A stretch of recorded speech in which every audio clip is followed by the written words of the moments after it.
Hi there, and welcome to the Grief and Rebirth podcast. I'm your host, author and trauma survivor Irene Weinberg, here to encourage you wherever you are in your healing journey. In each episode, I chat with incredible grief and trauma specialists, healers, mediums, and celebs, as well as remarkable people who have inspiring healing stories to share. If you're looking for a podcast that's both uplifting and inspiring, you've found it. Let us help you find your joy in life.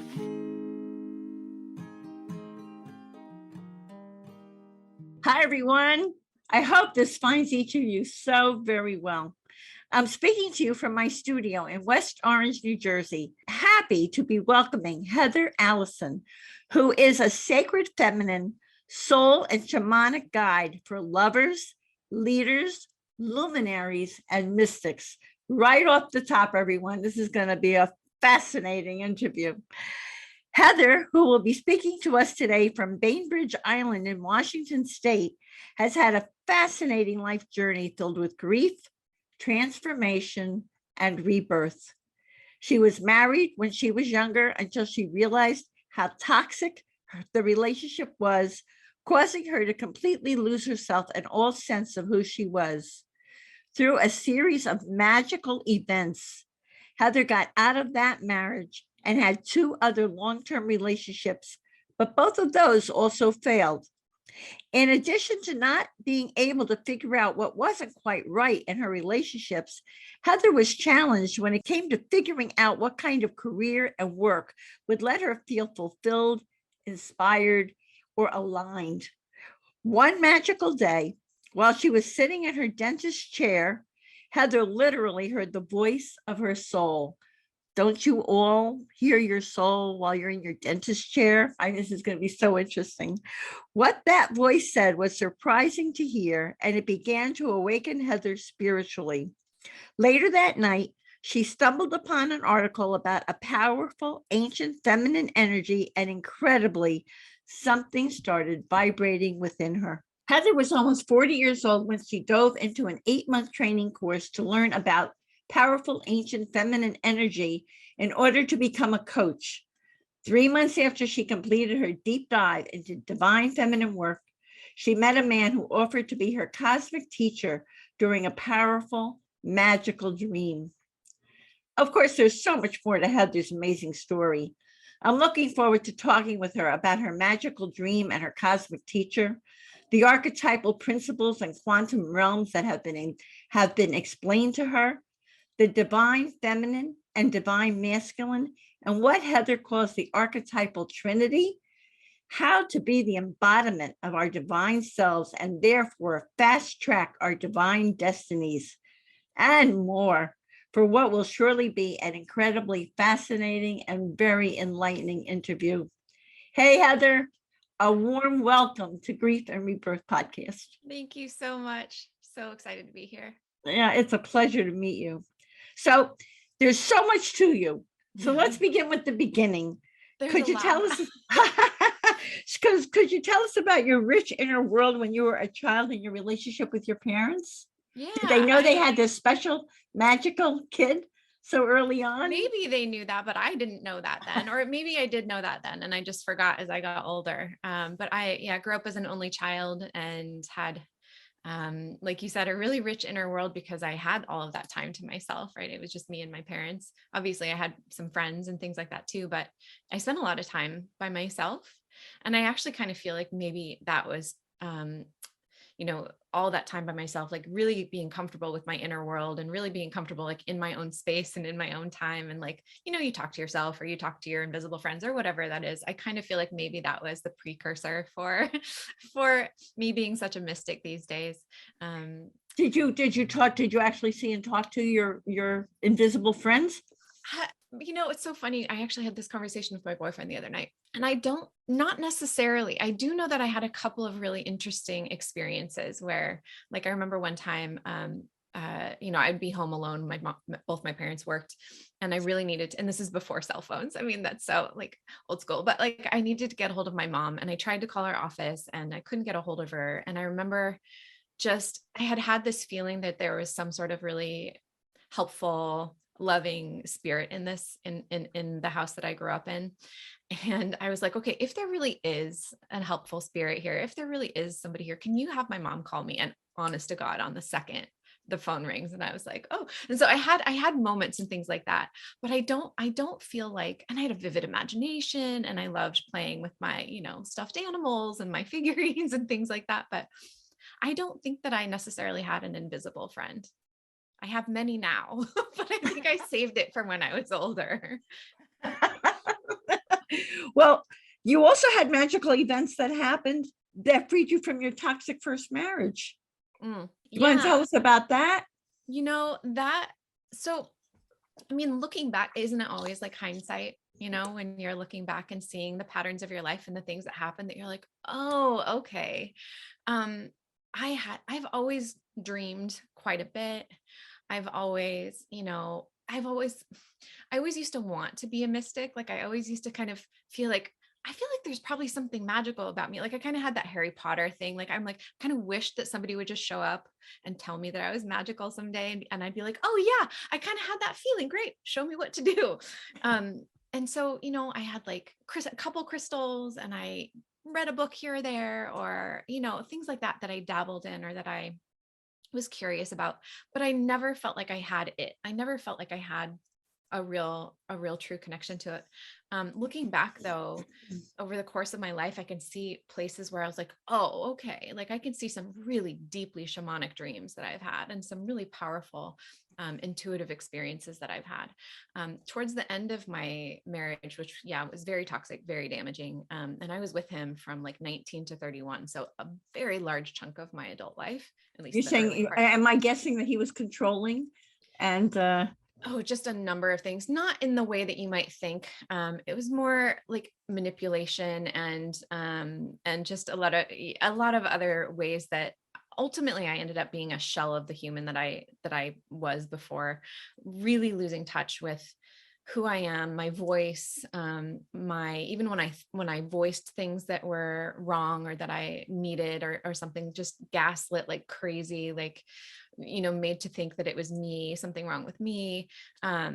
So many manipulative and just really unkind ways that I was treated, to the point where I kind of describe it as being like, I feel like I was encased in a shell of ice that was like 3 feet thick. I didn't have a connection to myself. I completely lost my spark. By the time I finally did leave him, I remember my mom turning to me and looking at me and going like, oh my God, there you are. Like I just became this husk of a being, completely lost connection to every part of myself, like every part of myself. So what were these magical events that helped you? I love that. I mean, there were a couple. Mostly it was, I had a number of dreams. I did have a lot of, I feel like the breadcrumbs that now I call my cosmic team, I feel like the breadcrumbs they left me for the most part were through my dreams.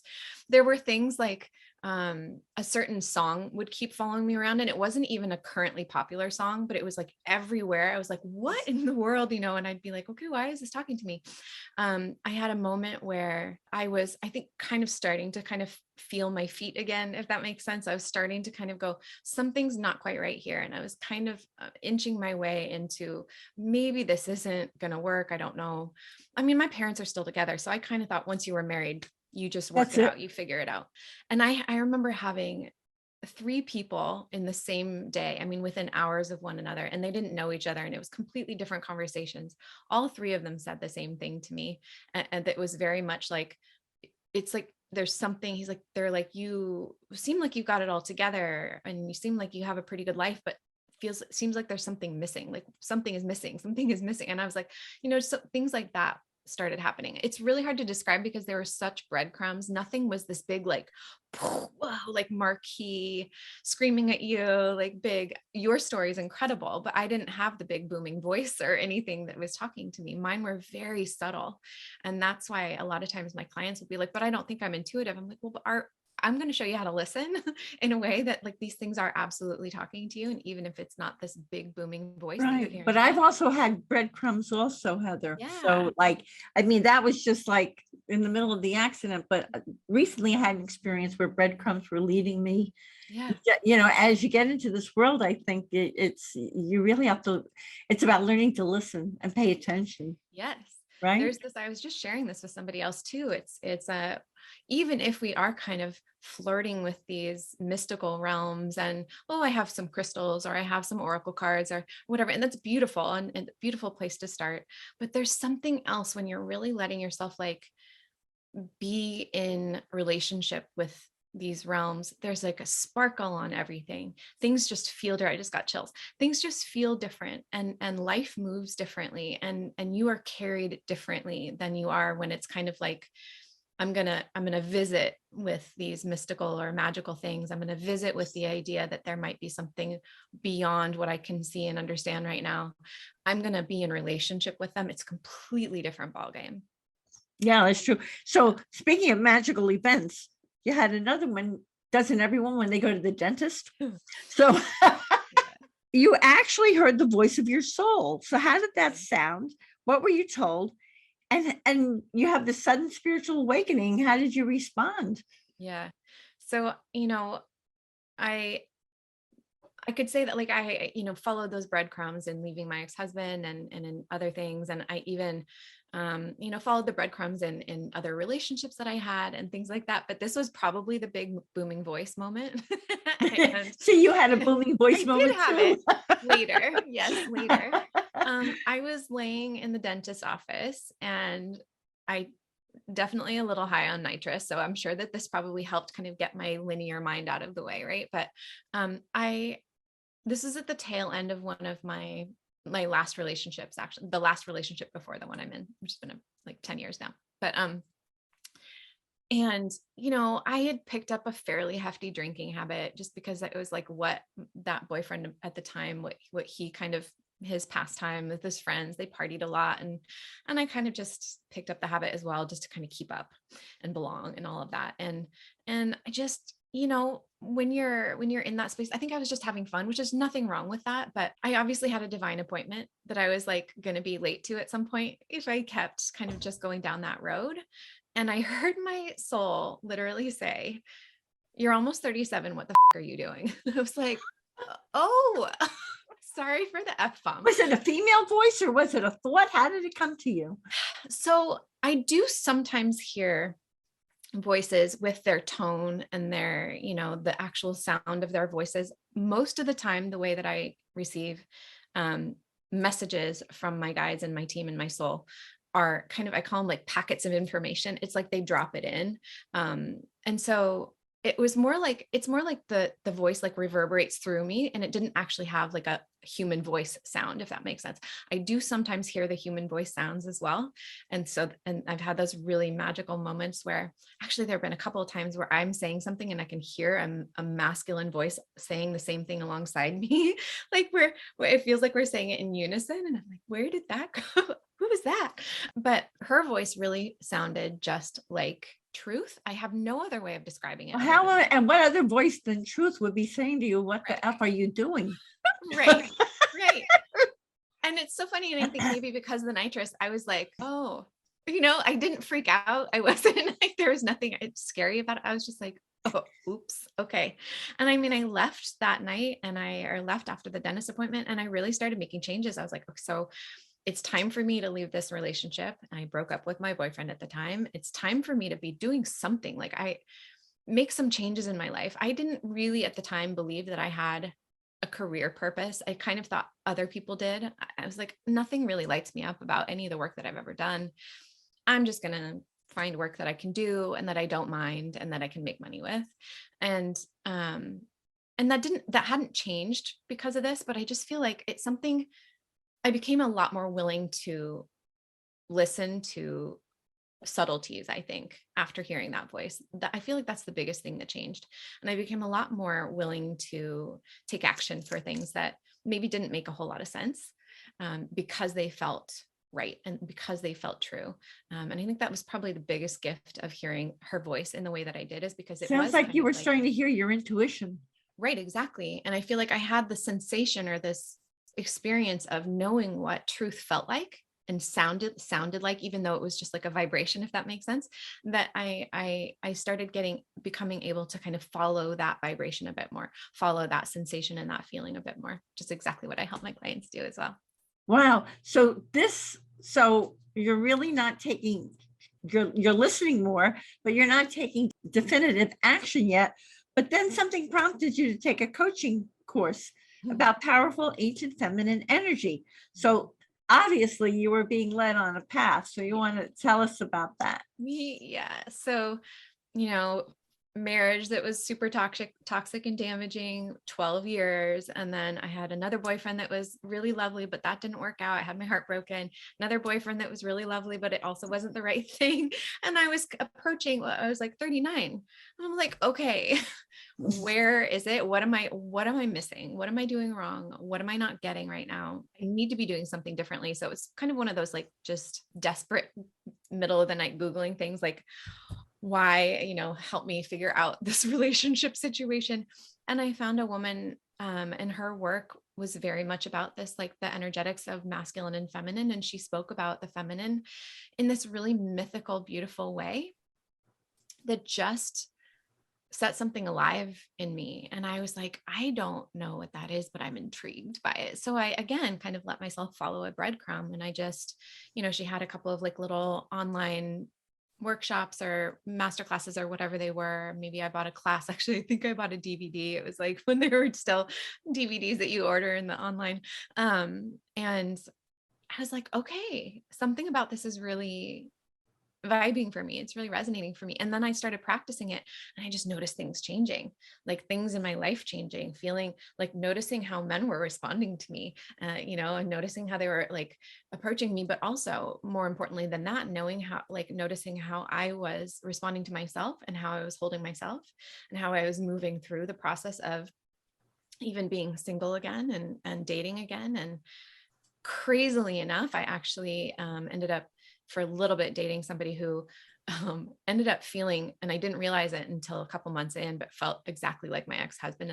But I noticed it within like a couple months. I was like, oh, but I attribute that to being the fact that I was much more attuned, like that I was like, oh, okay, I can see this pattern and I'm noticing that I'm feeling the way that I used to feel. I was like, okay, yeah, back away. And so I was You were like, starting to pay attention. I was starting to pay attention. And it started changing so much for me that I was like, I want everything this woman teaches. I just want to know it all. And I'm so that person, like, just tell me all the information so that I can have it. And so I signed up for her coach training program, not because I thought I would be a coach, but just because I figured that was the place that she would teach it all. And so I did. Was that a very long process, Heather? It was like 6 to 8 months.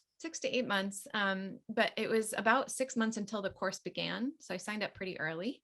And the day before coach training was supposed to start, I got laid off from my job. And so I was Wow. like, oh, here's another one of those breadcrumbs. Okay, universe, I hear you. And I just collected unemployment while I trained. And then I was like, well, I guess I'm going to do this now. And that has been like so much of my experience is like following those nudges and following those tiny little things, those tiny little breadcrumbs that are like, okay, I'll trust that. Sure. Well, Let's do even that. even in the fact that you got laid off and you didn't, now you had changed so much, you didn't see it as a disaster. You're like, it's another breadcrumb. Right. Exactly. Whereas in the past, you would have been perplexed and probably very upset or whatever. Very much so. Yes. Because I've been Right? laid off twice in my life. And that was definitely the case in the first time. Yeah. Sometimes those things are a favor, not a Yeah. disaster. Exactly. Yeah. So now, just to make you a little more interesting to everyone, now there was a man in your dream who began talking to you in your real life. And so I need to know, did Buddy start to teach you? And weren't you a little skeptical? I mean, how did you handle that? Totally. Yeah. So, I mean, at this point, I still, yes, I had that experience in the dentist chair and all of that stuff, but it still felt a little like okay, so that happened. But that was, you know, again, I hadn't really stitched all of these experiences together, the dreams that I'd had and these things. I just kind of was like, okay, so I have intuitive moments now and again. And, you know, sure, but everybody does. Um, and then it was like, okay. And then I got laid off from the job right before I started this training. I'm kind of like seeing more breadcrumbs, and I'm trusting these, and I'm following them, and I'm taking action. And I completed coach training. I like hung my shingle out as a coach, and I started doing business, and it was Now, very, what did you call yourself as a coach? A relationship coach or a? yeah, I called myself a love coach. It very much was founded in relationships, both dating and like committed, um, already in place relationships. But very, very quickly, I realized that it was love in all forms, you know, self-love, love of our life, love of our, you know, the work that we're doing, like all of the aspects of love that we kind of embody and express and experience here. But then within about 3 or so months after I started my business, yeah, I had a dream. And this man, it was in this ancient Egyptian temple, and this man approached me and he offered to be my teacher. And in the dream, I was like, yes, I said yes in this dream. And it was amazing. And he guided me farther, deeper into this temple, and showed me this really beautiful sacred book, and like started kind of teaching me things already. And I woke up and I was like, well, that's cool. Great, cool dream, you know? And I was like, I've had many cool dreams, and I love working with symbolism. And so I kind of just let it be that. But then a few months after that, or a couple months after that, he started talking to me in real life. And all I mean by that is things that he said in the dream, and things that he showed me in the dream, and symbols and things that I saw and experienced in the dream started appearing in my life in ways that were, it's so frequent and so fast and so like unavoidable and unignorable, if you will, that I was like, what's going on? and I it eventually got so kind of intense to the point where it was like multiple times a day or multiple times in an Wow. hour, and things like that I was like, you know, even those moments where you're like, fine, okay, so it was like in an ancient Egyptian temple, and so I was like, fine, if this is really, if you really are talking to me, then show me a pyramid. Within a half hour it would be like a tattoo on the guy that was showing me the Airbnb that I was staying. I was like, you know, those kind of things that I was like, I can't, this is weird. So I'm going to sit down. I was terrified because I was like, is this a ghost? Like, I'm scared. I don't know. Is this a ghost? And so I sat down to meditate one day, and I call him my cosmic teacher now, but I sat down to meditate one day, and I was just like, listen, I will. And I just kind of arbitrarily chose some music, and I don't share what that is. Typically that's just like between he and I, but I chose some music, this particular album. And I'm like, I'm going to listen to this album.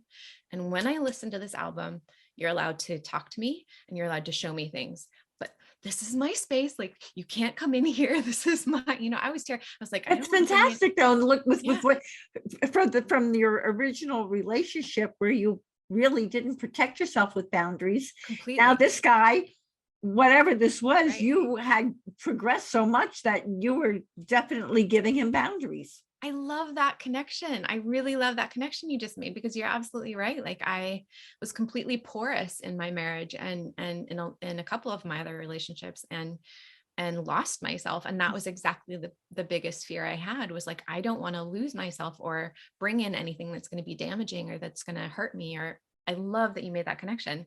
And so he started showing me stuff. I mean, it was incredible. Like, there was one time when he showed me a symbol and a shape, and I was like feverishly trying to write it down in my, you know, draw it in my journal, and I couldn't quite get it. I was like, I saw it. I can picture it, but I'm not getting it right. Can you show me? Can you show me whatever you're wanting me to see? Can you help me Google it?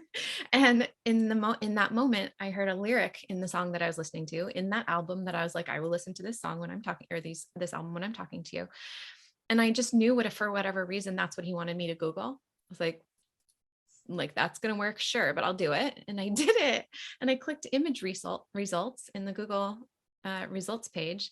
And it was the fourth image over. I'm like, that doesn't make any sense. So it was a bunch of those things Wow, that's where like, this amazing. is just, That's how does this make, amazing. yeah. So like, how does this, and it ended up being the Sri Yantra, if you're familiar. It's this beautiful sacred geometry that I had never seen before. And that now is like, as I understand it, and I still don't know a whole lot about it, but as I understand it, it's very much kind of like the harmonic form of the universe in a symbol, if that makes sense. Yeah, he was giving you the advanced course. Oh, so many things that have happened that way.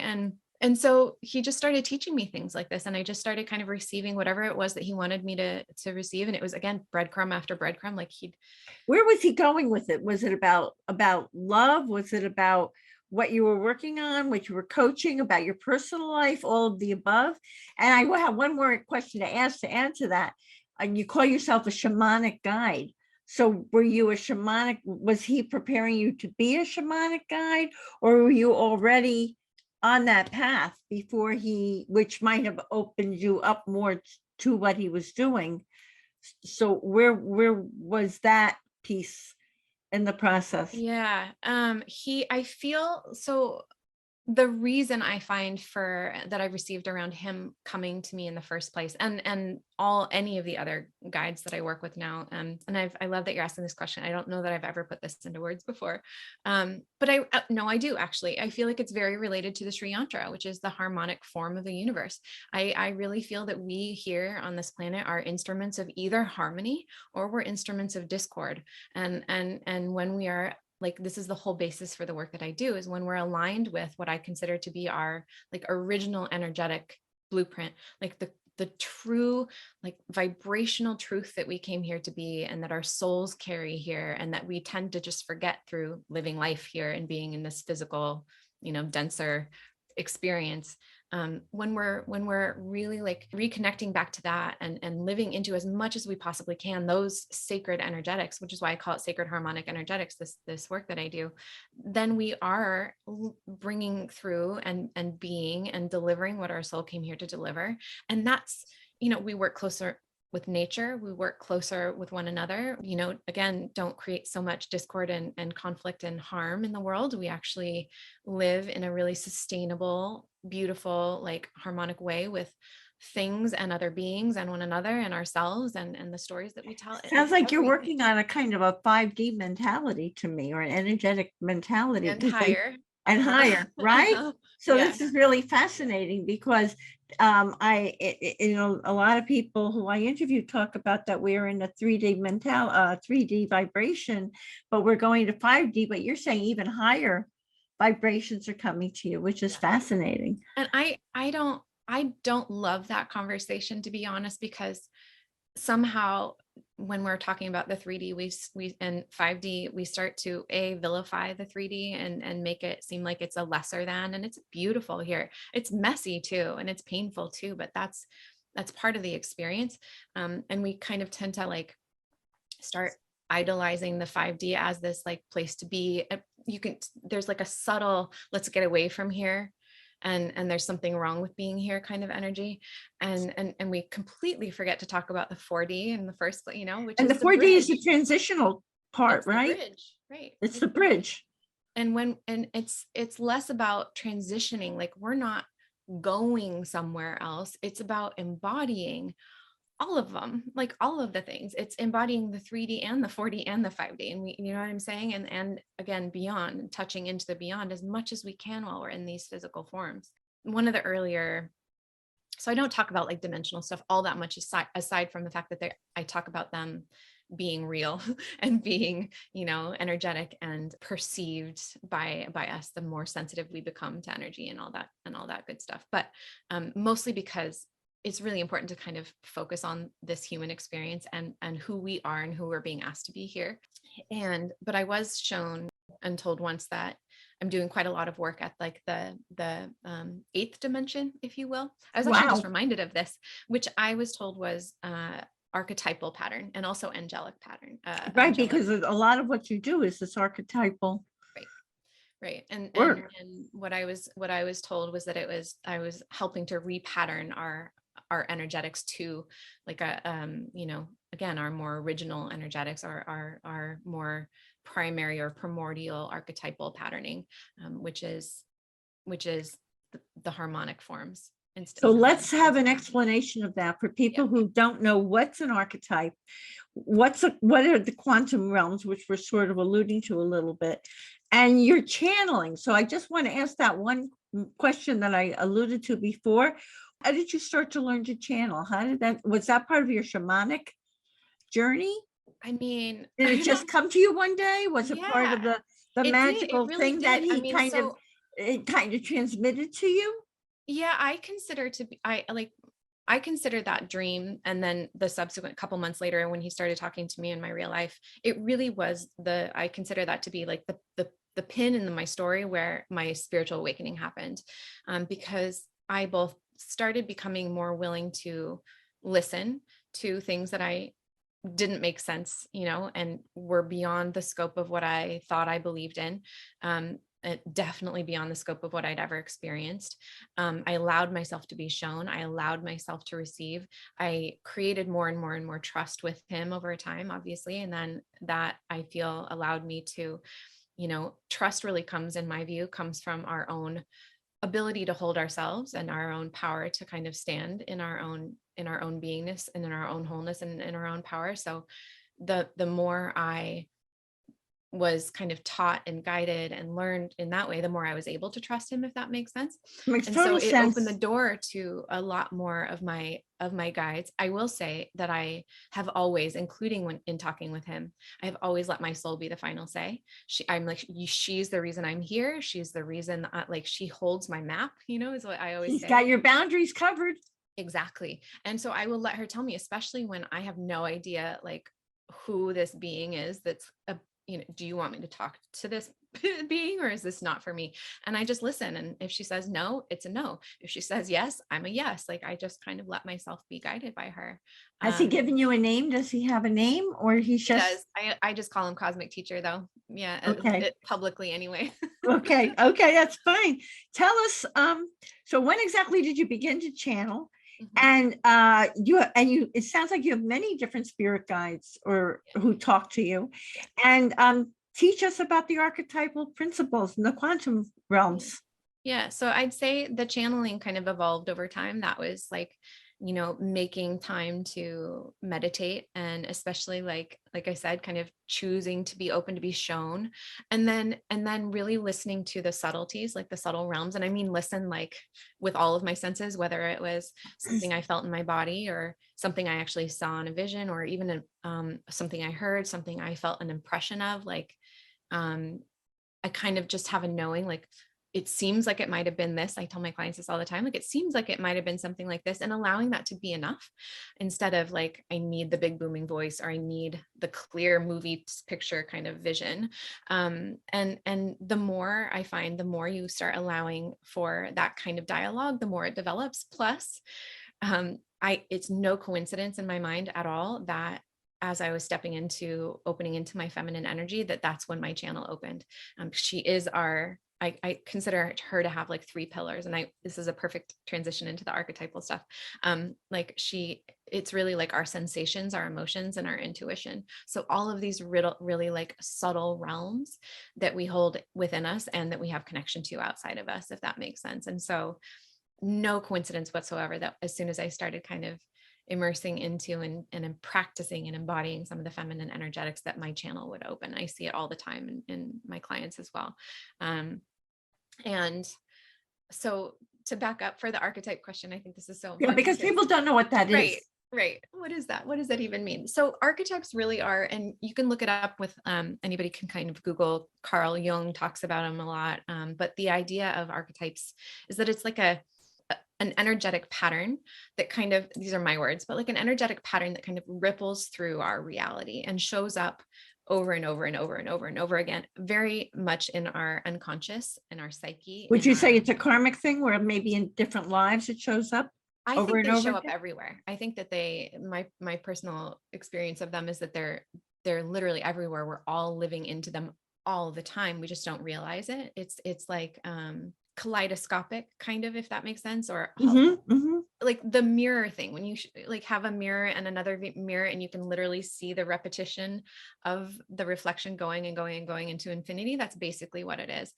And the archetypal trinity that I work with, and I know I'm talking, yeah, so I know you haven't asked me this question, but I feel like this No, is I know, gonna but help. it's coming. It's right there, It very is, next one. So here we go. and it's going to help to make sense of it. So the archetypal trinity for me, so archetypes are things like, they can be anything. It can be the wise man or wise woman. It can be the joker, the jester, whatever. It can be the king or queen. It can be maiden and mother and crone. It can be even, you could consider even like expressions of God, goddess to be, like Isis or Bridget, or any of those you could consider to be archetypes, because they are expressions of a pattern of energy, if that makes sense. Archetypal trinity for me is the realm that I work in, meaning this feminine work that I do, we don't necessarily work with specific goddesses or specific forms of feminine. We're really like zipping all the way up to the top, to the beginning, to the primordial feminine, which so the trinity is the divine feminine, the divine masculine, and then the creator archetype, or the primordial feminine, as I call her, or the 0 point archetype, or whatever you want to address that as. But it creates this, in essence, we have the divine union, right? The feminine and masculine. And then the creator archetype is both their parent and their point of reunion, if that makes sense. And so it creates this really beautiful self-sustaining system, as I call it, of energetics, which is the very first point of separation into any pattern at all from the big goo, right? Like from the big primordial soup, if that makes sense, where there's everything and nothingness, chaos and void. It's the first step down into duality, into opposites, into yin and yang, into feminine, masculine, into light, dark, whatever you want to call it. And then again, the beautiful part about working with the Trinity is it's both that first step down, the first instance of pattern, and then also the reunion, like the coming back together, the reharmonizing of those into the original again. And the beautiful part about doing that is we're not bypassing these other kind of more distilled archetypes that are below, like maiden and mother and crone and goddesses and things like that. It's just that we're really tapping ourselves into kind of the source point for archetypal patterning ever. And what the beautiful thing about that is that it then becomes like a zipper, where everything below that, everything that we do distill down into more and more and more distinct form of energy, is aligned with that. So it doesn't become, because a really key point of this is there is both wounded feminine and sacred feminine, and there is wounded masculine and sacred masculine. And when we're not careful about which form we're in, or when we're not careful about aligning back to kind of the truth point, if you will, the source point of our energy, then we're not going to know which one we're in. It gets really easy to kind of swing out into one of the wounds. So is one of the things that you do is you help people to align, to get away from the wounded piece, Yep. to get into, so that I can in layman's vernacular, right? So you have the wounded masculine, the wounded feminine. So you're the one who helps that to heal those wounds, so that they can become aligned, and that helps them with their divine destinies, and helps them to fast track what they're supposed to be doing, right? Yeah. So you have a success story, Heather, from someone whose life has been transformed by your cosmic teachings. I think that would be really helpful for people to understand what you do and how it manifests. Yeah, bring it to earth a little. Yeah. I mean, aside from my own, right, like, finding a relationship that was finally good for me, and stumbling into being guided into my soul purpose work, creating a really successful business, literally just on soul guidance and feminine energy alone. But I have, this is the thing. So my mystery school, my primary mystery school, is called Golden Goddess. And I tell people this all the time, because it's a little hard sometimes for me to like talk about the work that I do, because I don't have this whole come into this course and you will have this happen for you, because it's a destiny accelerator. It's whatever you are meant for, whatever your soul came here to do. We get to prune away all of this. I hope you don't mind me swearing, but this like wounded masculine, wounded feminine bullshit, so that we can get you in alignment with exactly what you came here for. And it's like, that's when things start happening. And because that's where it comes from. That's the callings that you feel. That's the desires that you feel. And when someone comes to you and they want to heal with you and they want to work with you, do you get messages from your guides and all as to what their divine purpose is to help them towards that destiny? Or do you help them heal where they get the message and then they start to hone in and understand that it's coming from them, from their soul? Exactly that. Everything that I do is literally about putting you back in touch with your own power and your own wisdom and your own way. Like we do a lot of shamanic work. We do a lot of energy healings. We do a lot, even this archetypal trinity, it's all about coming back to, it's the root of our power. It's like, I want you back into your knowing. I actually, even the pacing of my journeys, I never meet weekly with people. It's always every other week or longer, because I don't want you to get attacked. Like, I want you to build your own source of power and to be self-sourcing from that and not think that you need me for it. All of it. So you're a guide. You're a guide who helps people to find their truth. I open the doors and I open the portals and I open the gates, but it's theirs to walk through, and it's theirs to find what is meant to be retrieved for them and remembered for them. But there are so many stories. I do want to give you stories but this is what I tell people. I have had women who have finally found love after years and years and years of trying. And I've had women who have healed marriages. I've had women who have healed chronic pain in their bodies. I've had women who came in with like severe PTSD and have found healing and strength and power and resilience, and even cracked into their intuition through this work. I've had women who grew their businesses, started a new business because a new level of their medicine and their teachings and their work wanted to come through them, and they came into this work and their channels opened and it came through. I've had women who new levels of income. I've had women, I'm trying to think of what else. It's everything. They're kind of everything. Like, it's everything. And they're really like 4 pillars. It's like our businesses, our love lives, our spiritual worlds, and our internal, like our personal power. And I can't make any promises about any of it, but it's like, this is kind of the calling card especially for Golden Goddesses. Like, if there's something that calls to you, if there's something that's kind of vibrating for you, just like for me, when I first found that work, it's like, if there's some sort of mythic recognition in like, maybe there's something there for me, it's going to ask you, because it's the mystery, it's going to ask you to follow a nudge that doesn't make sense, to choose something that's like, it feels like a breadcrumb. I don't know why. I don't have a reason for it. It doesn't entirely make sense, but I'm going to let myself open into something that I can't explain. Yeah, I understand that. Do each of us come here with a divine destiny? Yes. And all I mean, no, some of us don't come with a lifetime where we're just going to be kind of aimless and no, be here. Everybody has a purpose. Oh, I just got chills. No. So I like to say this to my clients too. Our souls do not come here to be redundant. They do not come here to be redundant. If you are here, there is a reason that you're here. There's something, some form of medicine, some form of beauty, some form of healing, some form of gift to this world that you're here to bring. And we just get to remember what that is. And it doesn't always come in the form of like being an entrepreneur or being a teacher or being like anything. There are so many ways that we deliver our medicine here and our soul's mission here. But I feel like it's too hard here. It's too like bumpy here in this physical realm to choose to come here for any other reason. Do you know, like, why would you?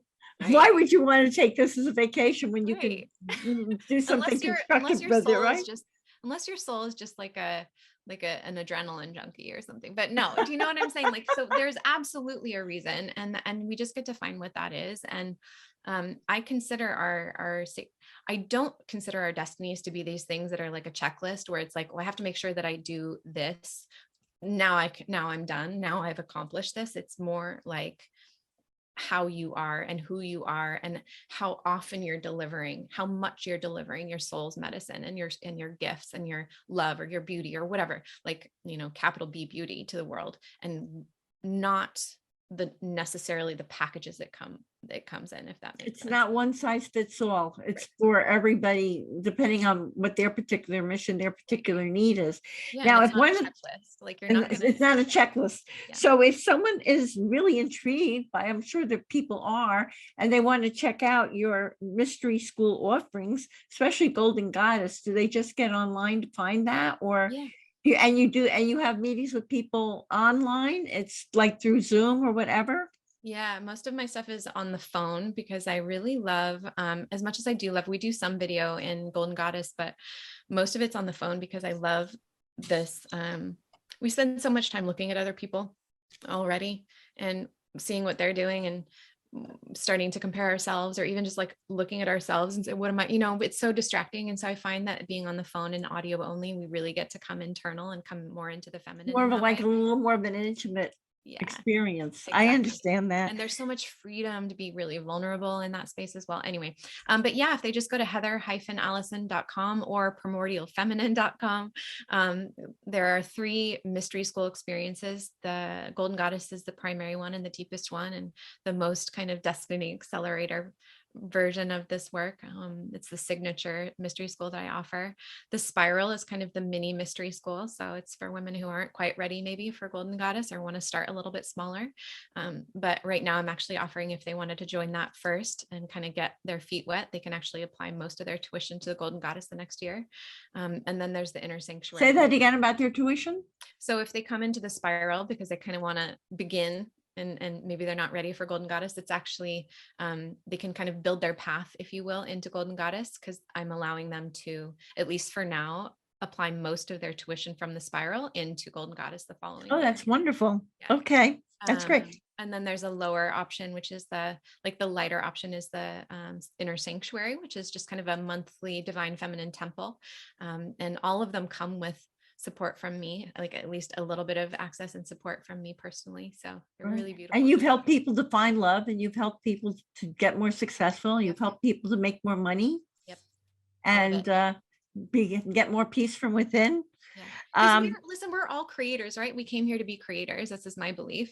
And so if we can just kind of prune away some of the stuff that's in the way and keeping us from being the fullest magnetism and the fullest powerful creator and like all of that, then all of these things that we're desiring come from our soul. Those desires come from our soul, and part of the path that she's trying to guide us on. We just become these, it's like we become the purer vessel for what our soul wants to call us into. So then things just start happening. So it's not about giving them a strategy for how to make more money, or here's the strategy to go find love. It's like, let's just clean off all the stuff that's not you and really plug you into exactly the truth, like the truth of your soul and who you are and what you're capable of, and watch what gets created from that space. How cool.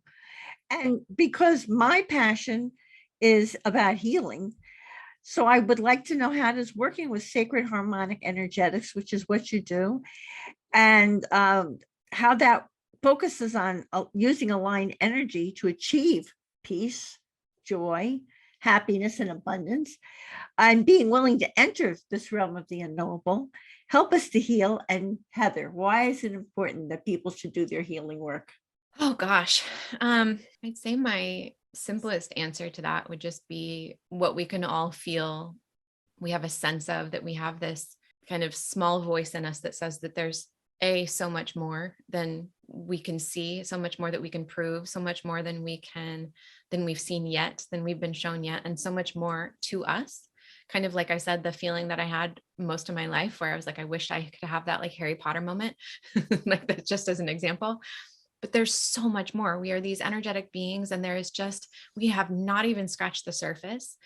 And so all in my experience, all of our remembrance, like peace, the peace that we're desiring, that really the deep craving for peace and joy is like, that's coming into pure alignment with your soul, because she's the reason that you're here, right? She is your wholeness. She is your wholeness, but she's a she for me. She's your wholeness. She's your fullness. She's the reason that you're here. She's the things that animate you and that make you feel like you. And where else would that come from except for her? And I forget what else I was going to say in that, but access to healing. I have had more healing than I can explain to you. I have seen more miracles than I can explain to you from the working with the guides that I have, from shamanic experiences that I've had, from even choosing, like dropping into my own like shamanic journeying on like choosing to. I've experienced so much healing. It's because it's coming from the invisible realms. It's coming from the invisible within us and the invisible around us. And we are touching that much of that right now. Right. There's so much more available. So much. It sounds to me like a lot of what you do is you help people clear that debris that keeps them from hearing their soul, keeps them going where they're supposed to go. Yep. And this is really important. What's the Heather tip for finding joy? What lights you up to help you find joy in life? Is it what you're doing? Is it something simple? What would you like to say to everyone to pass along? You 3. I have 3. That's great. I'll make them fast. The first one is choose magic. Like honestly, just choosing it on purpose intentionally over and over and over again will, like, it creates that sparkle that kind of, you know, sprinkles over your entire life, and make it a devotion. The second is, do something that doesn't make sense. Stop following your head so much. Really, like, stop trying to have a plan all the time. Stop trying to, like, only do like the path that makes sense, and the path that makes sense, like, fits on a spreadsheet or whatever. Let yourself follow those little internal and invisible nudges and whispers and breadcrumbs that we've been talking about. And then the third is drop into your body. Whatever you need to do to quietly, like, and I mean quietly drop into your body, meaning, like, I don't mean go for a run and just do a yoga class. I mean things that have you really turning inward and paying attention to subtle, soft sensations and things that you're having. Do you do that through meditation? Is that one of the ways, or just One of the ways, but that can be really heady too, right? So there's a lot of work that we do to kind of, one of the things that I've been shown is that our one of the circuits of our chakras, is that the upper three are masculine energy, the lower three are feminine, and then the heart is like creator archetype. It's like the great connector. And so if we can do whatever we can do to kind of drop down into our lower three chakras more and more, in a really intentional way that softens and opens them, not forcing them to open, but in a way that allows us to feel more down here and not be, we tend to walk through our lives like toothpaste tubes, like kind of like squeezed towards the top and operating from up here. And so yin yoga is really powerful. Meditation, but meditation that isn't just you following somebody else's voice and, like, you know, doing something like that, but really having you drop into the subtle realms and things that quote unquote don't make sense. What else? Even, like, I call it like platonic touch, platonic self-touch. So just spending some time touching your own body in a way that's not with any sort of outcome in mind, if that makes sense. right? I hear you. Lots of Everyone different, likes to be hugged, even just by themselves. right? Exactly. Right, right. You know, Heather, you are a destiny accelerator for those who feel they're here for a bigger impact, a more beautiful life, and a sacred purpose. I really want to thank you for helping women become the embodiment of their divine selves, and for fast tracking their divine destinies so that they can create what they are meant to do with their precious lives in this lifetime. And I thank you from my heart for this really fascinating and enlightening interview today. Thank you. Thank you so much. And here is a loving reminder, everyone, that you can see the show notes and all Grief and Rebirth podcast episodes on ireneweinberg.com. And make sure to follow us and like us on social at Irene S. Weinberg on Instagram, Facebook, Twitter. And if you're watching on YouTube, be sure to click subscribe so you'll never miss an episode. As I like to say, to be continued. Many blessings, and bye for now. Heather, it's been a pleasure. Thank you so much. So much.